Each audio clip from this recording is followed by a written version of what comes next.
प्रियंका गांधी जी और इस मंच पे बैठे हुए हमारे पार्टी के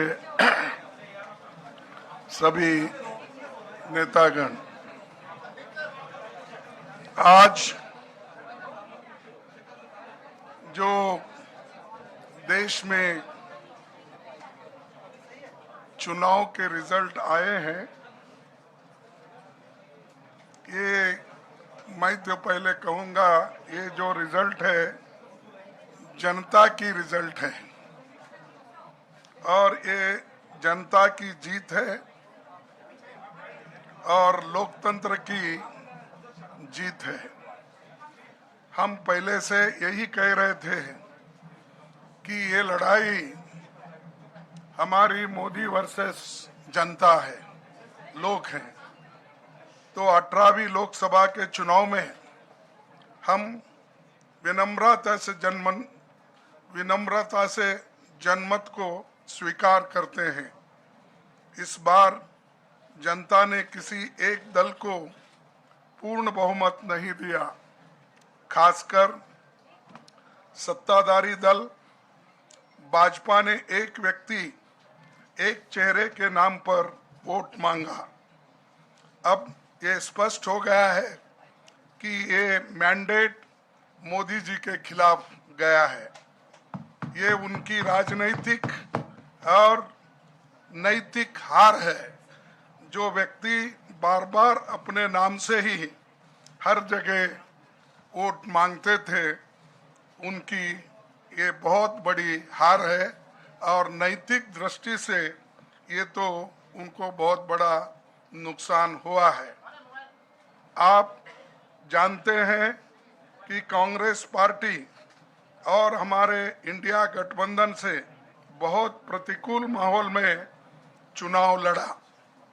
सरकारी मशीनरी ने कदम कदम पर अवरोध डाला।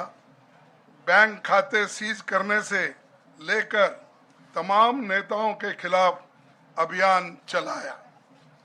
फिर भी शुरू से आखिर तक कांग्रेस पार्टी का कैंपेन सकारात्मक था, पॉजिटिव था।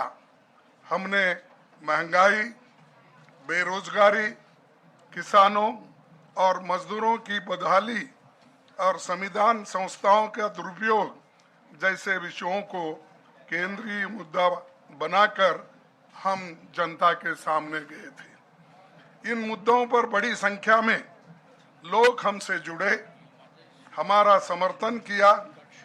प्रधानमंत्री ने जिस तरह का कैंपेन किया वो इतिहास में लंबे समय तक याद रखा जाएगा। कांग्रेस के घोषणा पत्र के बारे में मोदी जी ने जो झूठ फैलाया, जनता ने उसे समझ लिया। मैं इस मौके पर कहना चाहूंगा कि श्री राहुल गांधी जी की दोनों यात्राएं, भारत जोड़ो यात्रा और भारत जोड़ो न्याय यात्रा के दौरान लाखों करोड़ों लोगों को मिलना, लोगों की समस्याओं को सुनना और आगे चलकर उन समस्याओं का हल ढूंढना हमारे कैंपेन का आधार बना। हमने इसी को 5 न्याय और 25 गारंटी का नाम दिया और इसी के आधार पर हमने गारंटी कार्ड बनाया। हमारे कार्यकर्ता उसे लेकर घर घर पहुंचे और लोगों को संपर्क करें। इसके अलावा जो एक महत्वपूर्ण बात है वो भाजपा नेतृत्व की अहंकार की वजह से हुई।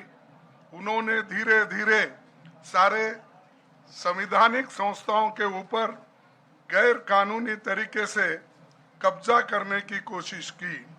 फिर इनका उपयोग विरोधी दल के खिलाफ करने लगे।